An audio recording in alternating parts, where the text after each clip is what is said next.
क्या आपको भी लगता है कि जादू इस दुनिया में असली में काम करता है? तो तैयार हो जाइए, क्योंकि आज मैं आपको कुछ ऐसे हिस्टोरिकल एग्जाम्पल्स की मदद से समझाऊंगा कि कैसे लोगों ने अपनी क्लेवर ट्रिक्स और साइंटिफिक नॉलेज का यूज़ कर कर उसे जादू जैसा दिखाया।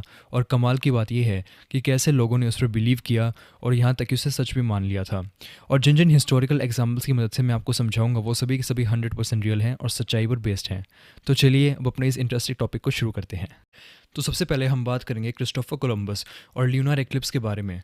तो क्रिस्टोफर कोलंबस वो इंसान थे जिन्होंने अमेरिका की खोज की थी। अब तो ईयर 1504 में जब कोलंबस अपने क्रू के साथ किसी अजनबी आइलैंड पर फंस जाते हैं, और वो आइलैंड था जमैका, जो कि आज के दिन करेबियन सी में सिचुएटेड एक आइलैंड कंट्री है। तो शुरुआत में तो जमैका के लोग कोलंबस उनके क्रू के साथ काफ़ी फ्रेंडली थे, लेकिन बाद में उन्होंने उनको खाना देना भी बंद कर दिया था।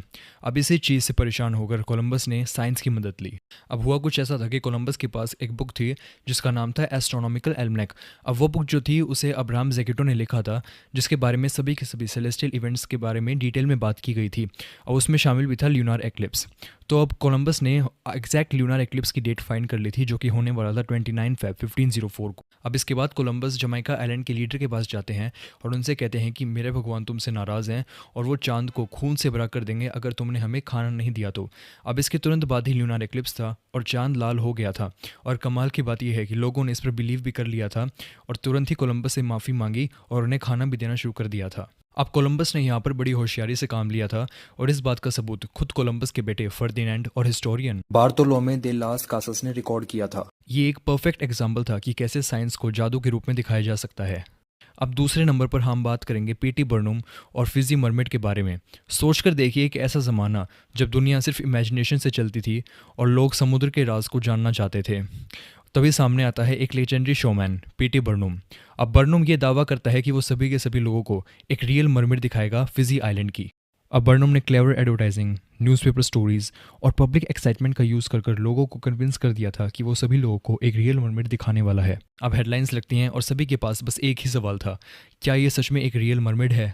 अब जब लोग उसे देखने आते हैं तो लोगों के सामने एक अजीब और शॉकिंग जीव था, जो कि था आधे मंकी जैसा फेस और आधी मछली जैसी बॉडी। अब इसके पीछे का सच ये है कि मरमेड की बात झूठ थी। अब हुआ ऐसा था कि एक मंकी की ऊपर की बॉडी फिश की टेल के साथ जोड़ी हुई थी, बट बर्नुम ने इतनी बड़ी हाइप क्रिएट कर दी थी कि लोगों को सच में लगने लगा था कि ये सभी लोगों को एक मरमेड दिखाने वाला है।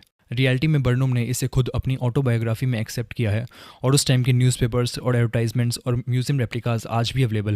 ईयर 1901 में जब ग्रीस के कोस्ट के पास एक शिपरेक मिलता है, तो जब डाइवर्स समुद्र के नीचे जाते हैं और अपने साथ कुछ डैमेज ब्रॉन्ज के टुकड़े लेकर आते हैं, पहले तो लगा था कि ये कोई पुराने गियर्स होंगे, लेकिन जब साइंटिस्ट ने इन्हें क्लोजली देखा तो मानो उनकी आंखों से भरोसा उठ गया था, क्योंकि ये कोई गियर्स नहीं थे बल्कि एक एशियंट मशीन थी।